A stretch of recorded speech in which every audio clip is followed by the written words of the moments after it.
Billionaire married a fake bride for his mother, but her one rule changed everything. He married her just to make his dying mother smile, but her only rule, no lies at home, turned their contract into something no one could fake. A story of power, pride, and love reborn in the most unexpected way. Hello everyone, please subscribe to stay with our billionaire love stories. Comment on your country or city, we'd love to see how far these hearts connect. Your support keeps every love story alive for everyone. Now, let's dive into today's story of love and fate. Alexander Graves had everything money could buy, a penthouse overlooking Central Park, a company worth billions, and a reputation colder than a January wind off the Hudson. But what he didn't have, what his mother desperately wanted for him, was love. Eleanor Graves had been in and out of hospitals for months. Her doctors whispered about heart complications, about stress and loneliness. And though Alex hated emotions that couldn't be measured in numbers, he couldn't ignore the fear in her voice the night she said, "Promise me you won't end up alone, Alex." That single line followed him everywhere, through board meetings, business dinners, sleepless nights. So when his longtime friend and lawyer Ethan Collins suggested a solution, Alex didn't hesitate long enough to regret it. A fake marriage! A contract designed to make Eleanor smile again, complete with photos, public appearances, and an official ceremony.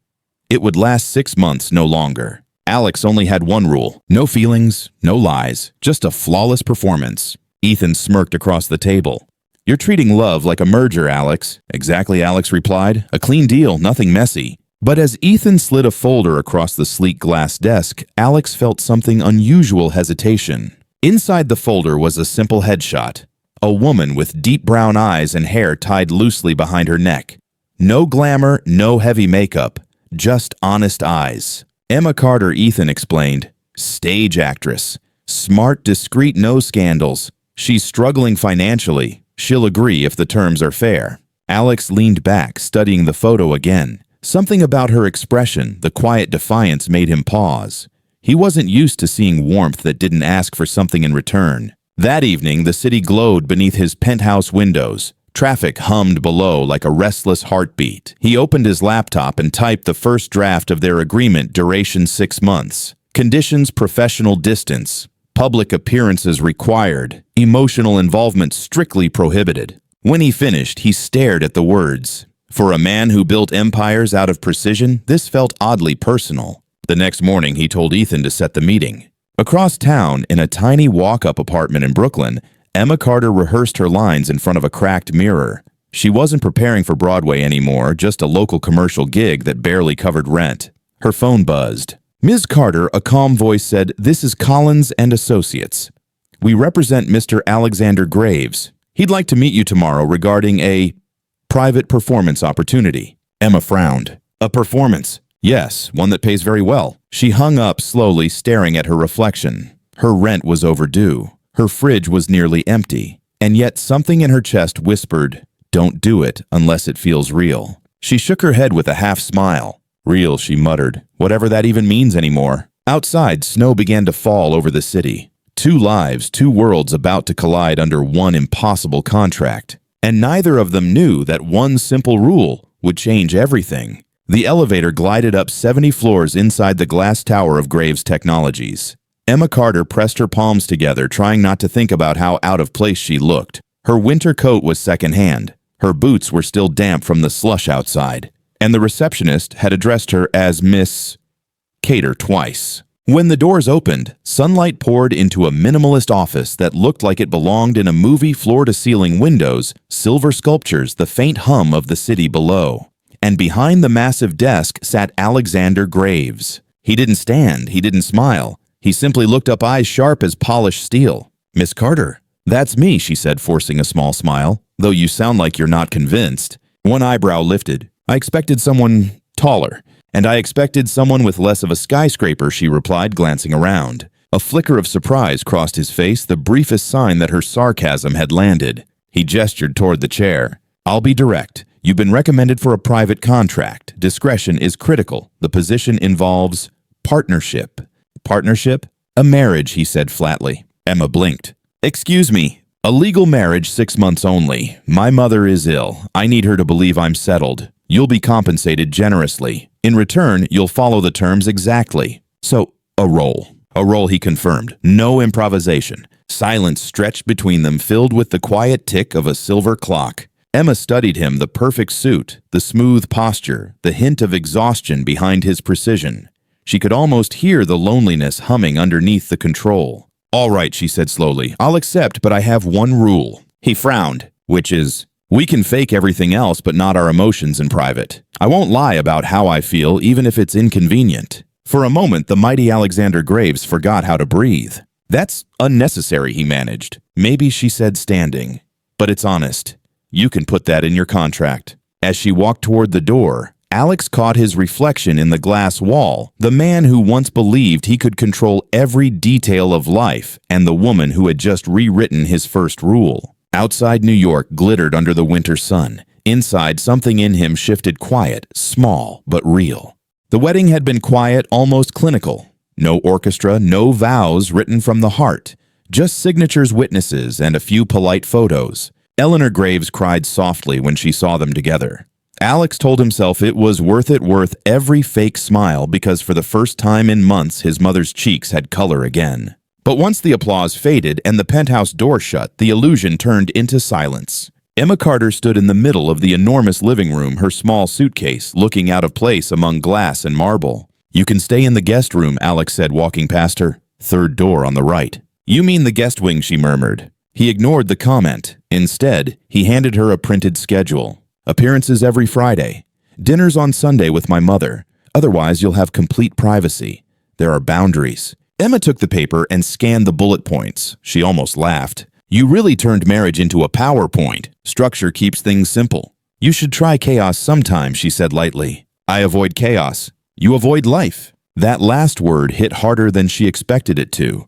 But Alex didn't flinch. He simply adjusted his cufflinks and disappeared into his office, leaving her in a silence so perfect it almost hummed. Days passed. Emma followed the rules at first: quiet mornings, separate rooms, polite small talk when necessary. But the penthouse was like a museum. Everything gleamed, nothing lived. So she started adding small pieces of herself: a bowl of lemons in the kitchen, a jazz playlist that filled the space with warmth, a single sunflower on the dining table. The staff looked nervous. Alex looked annoyed. One night he came home to find her barefoot dancing around the living room with a dish towel as a microphone.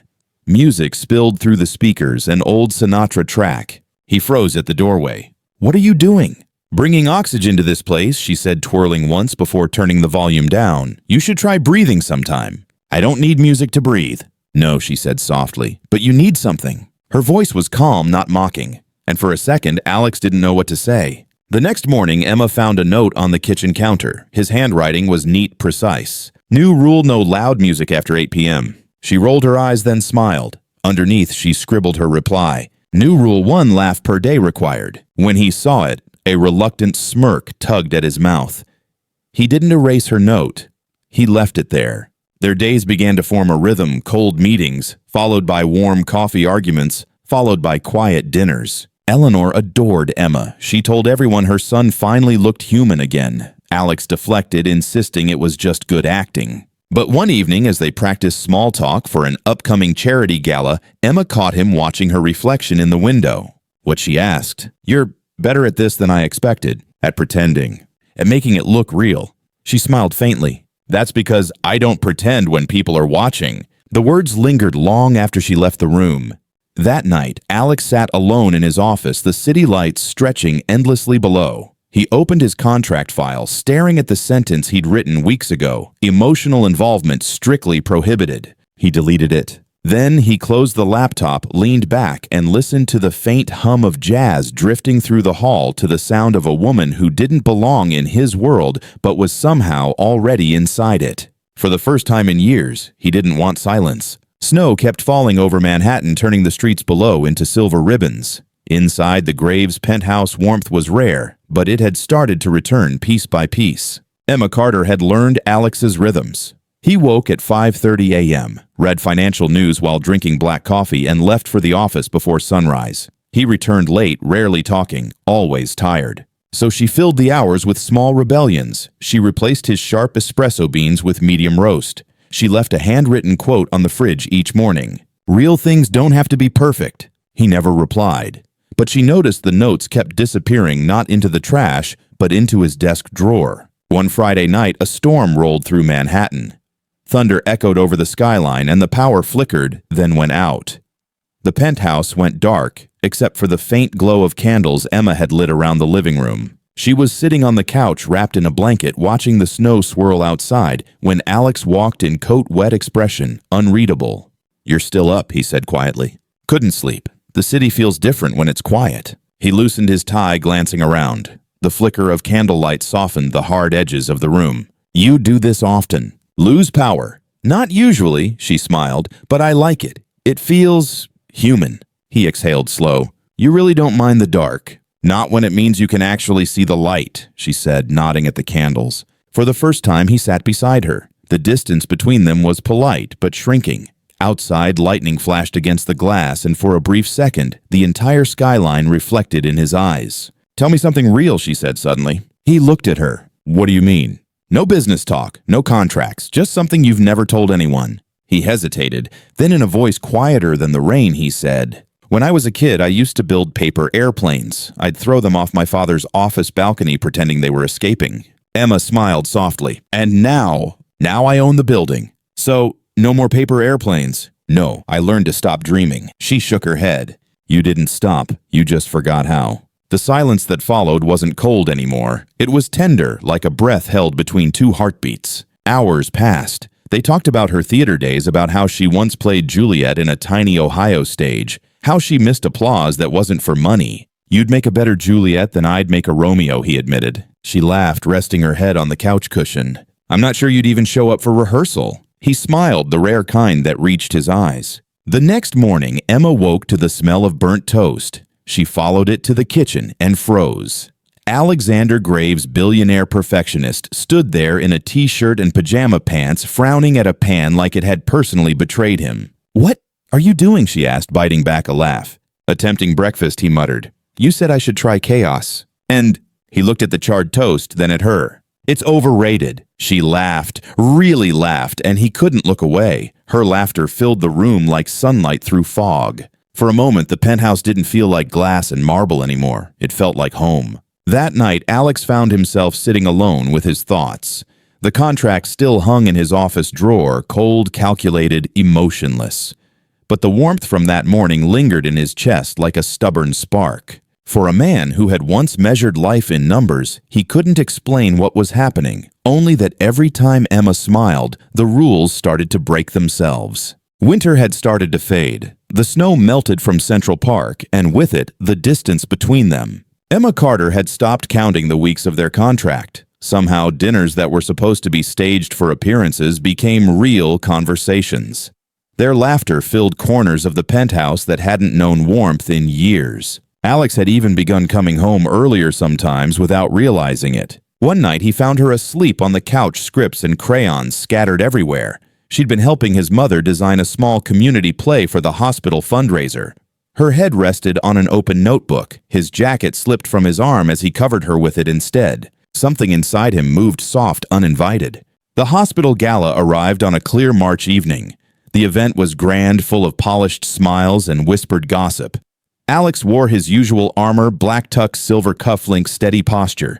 Emma, in a soft ivory gown, moved beside him with grace that didn't look rehearsed. Eleanor beamed, introducing her daughter-in-law to every guest in the room. The cameras flashed, and for a few hours Alex almost believed the illusion himself.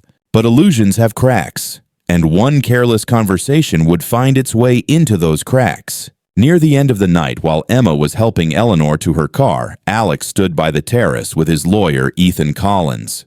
Neither noticed that Emma had returned to grab her purse and paused at the door. Ethan lowered his voice. "Once your mother's surgery is done, we'll need to dissolve the arrangement." "Of course," Alex said quietly. "She doesn't need to know. Emma's done her job better than expected, but it ends there." The words were simple, but to Emma they landed like glass shattering.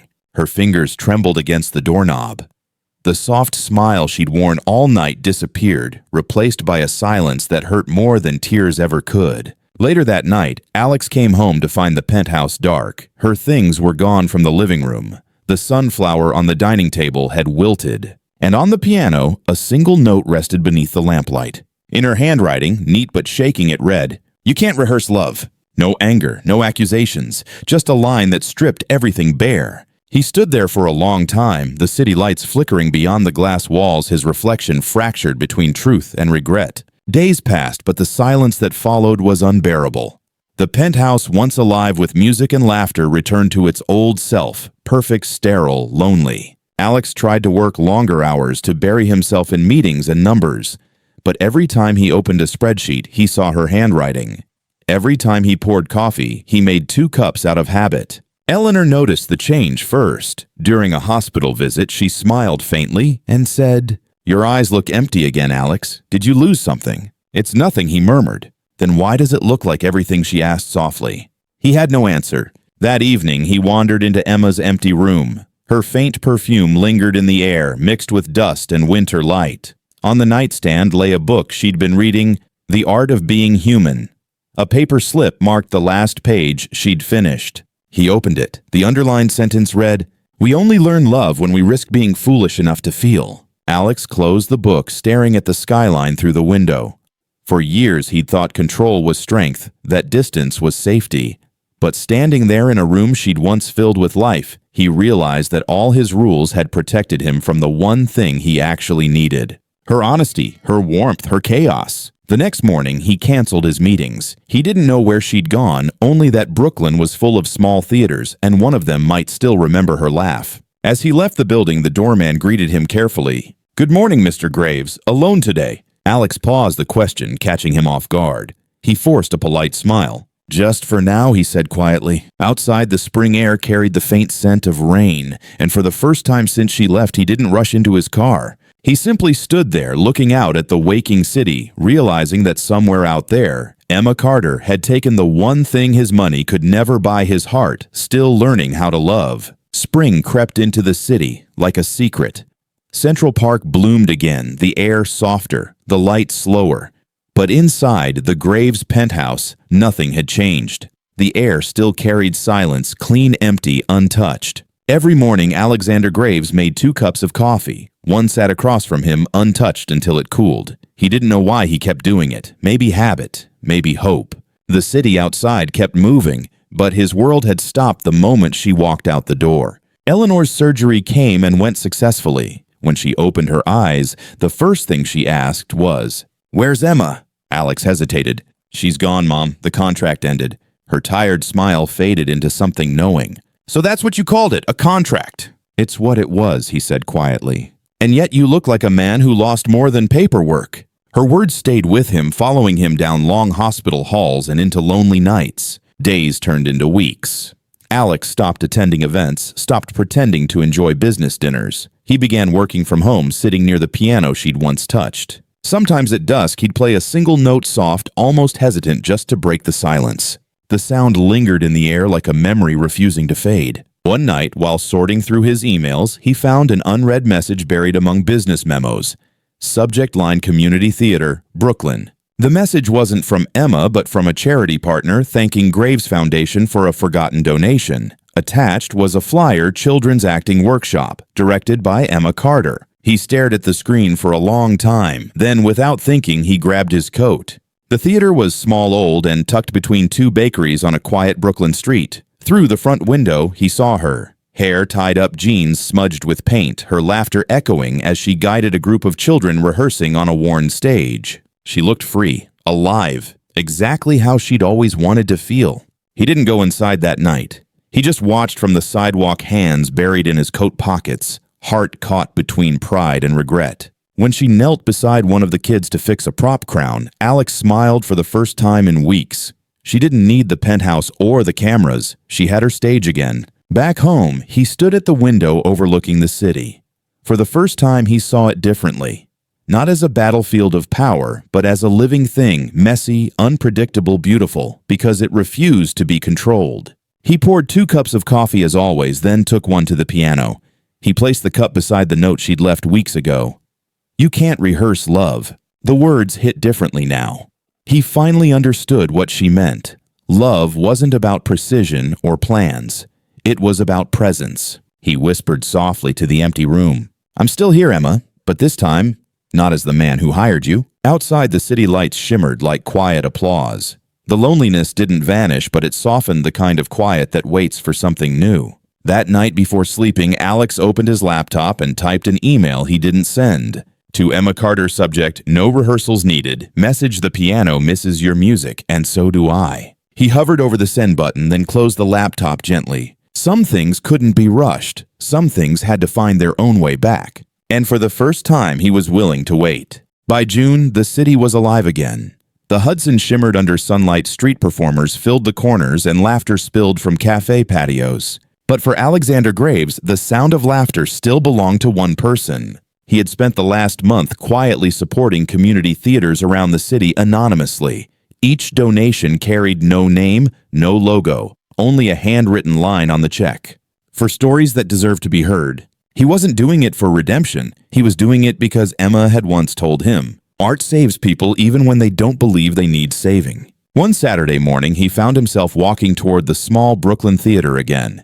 The air smelled like fresh bread from the bakery next door. Through the open door, he heard children's laughter echo across the stage. Emma stood under a beam of light, guiding a young boy through his lines. She clapped her hands softly when he got them right. Alex leaned against the doorway, unseen for a moment, watching the warmth in her face. When she finally turned, their eyes met. The room fell silent. The children stopped whispering, sensing something shift. Emma froze, her smile fading into quiet surprise. He hadn't changed much still in his crisp shirt and calm posture, but there was something different in his eyes. Less steel, more sky. "Alex," she said softly, her voice barely a whisper. He took a step closer. "You found your stage again." "And you found your timing," she replied, half smiling. "It's rehearsal day." "Then maybe I'm here to learn." The kids giggled from behind her. One of them asked loudly, "Miss Emma, is that your husband?" Emma blinked. "He was," she said after a moment in another story. Alex's lips curved. "Then maybe I'm just hoping for a sequel." When rehearsal ended, she walked him out to the front steps of the theater. The afternoon sun painted long gold lines across the sidewalk. "Why are you here, Alex?" she asked finally. "Because I spent too long controlling everything and lost the only thing I didn't want to lose." "It wasn't about control," she said gently. "It was about fear. You were afraid to be known." He nodded, eyes lowered. "I was, but I'm not anymore." Silence lingered, soft, uncertain, real. He reached into his pocket and pulled out a small folded paper. It was the same note she had left on the piano. Her words creased but carefully kept. "You can't rehearse love," he read aloud. "You were right." Emma exhaled slowly. It wasn't about being right. Then what was it about? It was about being seen. He looked at her, really. Looked this time, no contract, no act, no safety net.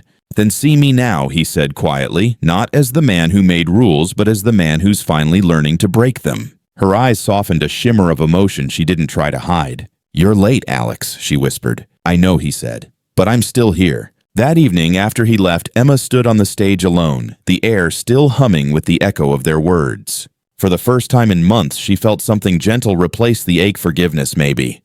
Hope, definitely. She didn't know what would happen next, but somewhere deep down, she knew the next act had already begun. And this time there would be no script. The summer heat had settled gently over the city. Brooklyn smelled of fresh bagels and blooming jasmine from corner gardens.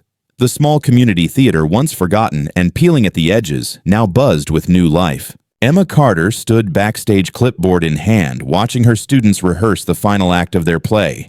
They called it "The Man Who Forgot How to Feel."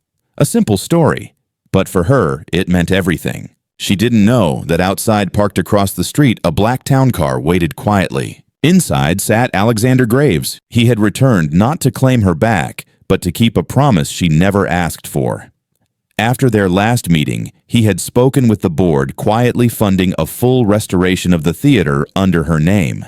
The new sign above the doors read, "The Carter Stage, a home for honest stories." He didn't tell her. He wanted her to find out in her own way through laughter, applause, and the children's joy. Tonight was the opening night. The line outside stretched around the block. Parents, neighbors, and donors filled the seats. Emma, in her modest black dress, moved gracefully through the chaos, checking lights, props, and smiles. When the curtain finally rose, the stage glowed in soft golden light. The story unfolded. A businessman too busy to feel a little girl who reminded him what kindness looked like, a world rediscovered through small acts of love. Emma stood in the shadows, tears catching the light as the audience laughed, gasped, and clapped. It wasn't perfect, but it was real. And somewhere in the back row, Alex watched, hands folded, heart full. When the curtain fell, the audience rose in applause. Children rushed forward with flowers for Emma, their tiny hands wrapping around her arms. Then through the sea of faces she saw him. He stood near the aisle, waiting, not moving closer, his expression unreadable yet open. Later, after the crowd thinned and the stage quieted, Emma found him waiting near the piano in the lobby. The same piano they'd once shared in silence. "You came," she said softly. "Would have been a crime to miss it." She smiled. "You really think so?" "I do," he said. "I even bought the place a new sign." "A new sign." He nodded toward the entrance. Through the glass doors, the letters gleamed under the streetlight. Her eyes widened, a hand over her heart. "Alex, you didn't." "You did," he said quietly. "I just gave it your name." Silence stretched thick with emotion. "Why would you do that?" "Because you gave me mine back," he said.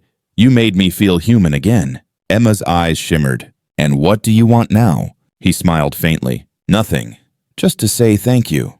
And maybe to ask if this story still has room for me." She stepped closer, her voice barely a whisper. "Only if you stop writing contracts." "No contracts," he said, "just promises." He reached into his jacket and pulled out a small box. Inside, not a diamond, but a silver key, simple, unassuming. "To the theater," he explained. "So you never forget where you started, and so I never forget where I found you." Emma laughed softly, tears sliding down her cheeks. "You still don't know how to make things simple, do you?" "Not when it comes to you," he said. She took the key, her fingers brushing his. For a heartbeat, the world outside vanished, the city, the lights, the noise. All that remained was two people standing where love finally stopped pretending. When the curtain rose again for the encore, Emma led the children onto the stage. She looked toward the audience, and there he was, smiling for real this time. The crowd erupted in applause, and Emma whispered into the mic, "This one's for those who forgot how to feel, and for the ones brave enough to start again." Somewhere between laughter and tears, the man who once built walls found peace, standing in the warmth he'd once feared. 3 months later, the city had shifted from gold to amber. Leaves painted the sidewalks, and the air carried the first whisper of fall. The Carter stage in Brooklyn had become a small miracle, packed every weekend, filled with laughter and stories that felt alive. But Emma Carter no longer lived in her tiny apartment above the bakery. She and Alexander had quietly moved north to a modest home tucked near the Hudson River, far from marble floors and glass towers, close enough to feel the wind from the trees. Mornings there began with sunlight spilling across the kitchen table.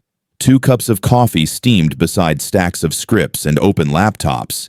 Emma wrote new plays for the theater, while Alex handled calls for his company, now running mostly remote. It wasn't perfect. He still liked schedules and clean lines. She still left paintbrushes in the sink. But somehow it worked. Their chaos fit together like rhythm and melody, different sounds, same song. One morning, as she stood on the porch wrapped in a cardigan, Alex stepped outside holding an envelope. "The foundation wants to fund an acting scholarship," he said. "They're calling it the Emma Carter Fellowship." She looked up, eyes wide. "You didn't." "I did," he said simply. "You told me stories save people. I think you were right." She smiled, shaking her head. "You realize you're turning into me, right?" "No," he said with a grin. "Just learning from the best." Later that day, Eleanor visited. Her health had improved, and she loved escaping the noise of Manhattan. She sat on the porch with a blanket, watching her son and Emma argue playfully over how much sugar belonged in the coffee. "You know," she said, smiling softly, "I used to pray that Alex would find someone who'd teach him how to feel." Emma laughed. "And I think you did more than that," Eleanor replied.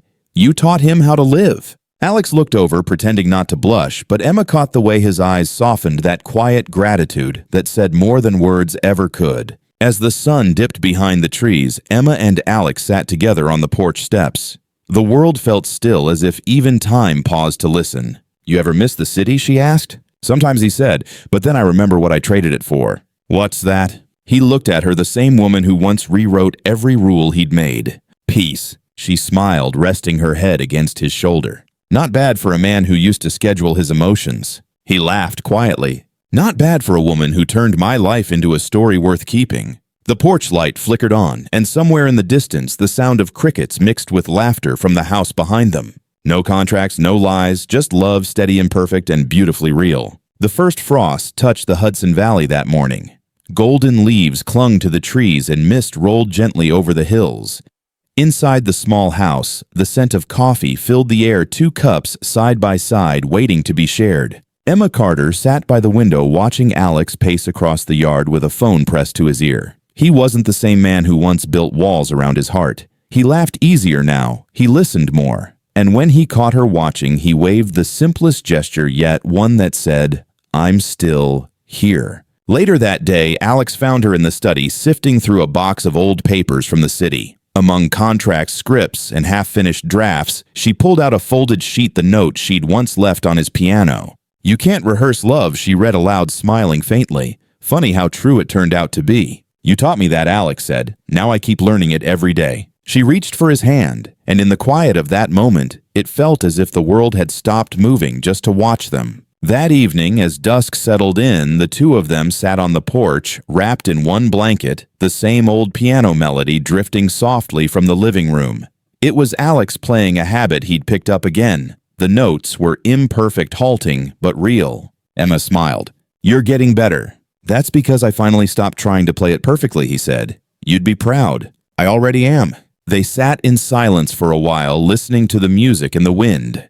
Somewhere down the hill, children's laughter echoed from a neighbor's yard. "You ever think about how we got here?" she asked softly. "Every day," he said, "from a deal to a life." She laughed quietly. "Quite the plot twist." "Best one I ever wrote," he replied. When the last note of the piano faded, Alex placed his arm around her shoulders. The stars began to bloom above them, the same ones that had watched their story unfold in the city in the dark and the quiet. "You know," she whispered, "love isn't a performance, it's practice." Then he said, smiling, "Let's keep practicing." The wind rustled through the trees, carrying the faint sound of laughter and piano keys into the night. And there, under a sky full of soft light, 2 imperfect hearts finally learned how to stay. Narrator's voice fades in gentle and warm. Love isn't about finding someone perfect. It's about finding someone willing to be real every single day. If this story touched your heart, don't forget to subscribe and join us for more billionaire love stories where every ending reminds us, even in the quietest moments, love still finds its way home.